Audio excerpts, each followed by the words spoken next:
Hygge doesn't require learning. It's not a thing.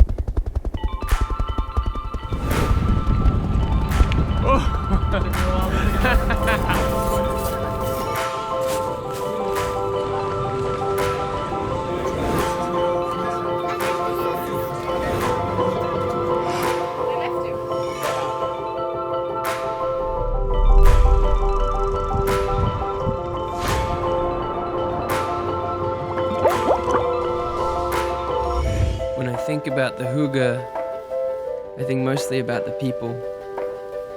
They're the ones who illuminate my soul. Fewer words can describe it, so I scribe this to remind me of those times that align with my summer in Scandi. It was mostly spent in pathos. The CHRONOS disappeared as the people did appear. Do you remember that feeling when you met someone new? I do.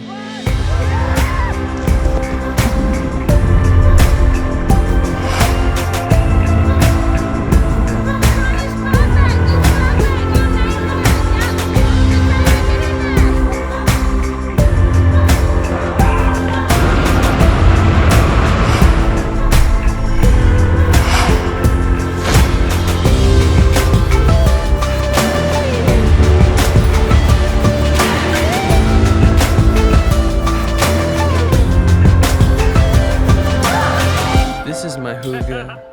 Moments where minutes didn't tick. Scooter rides were my high, and the plunging was polar. Zach in my periphery when I'd look over my shoulder.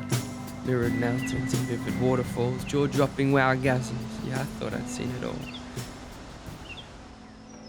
So what things are you gonna do this year that you remember forever?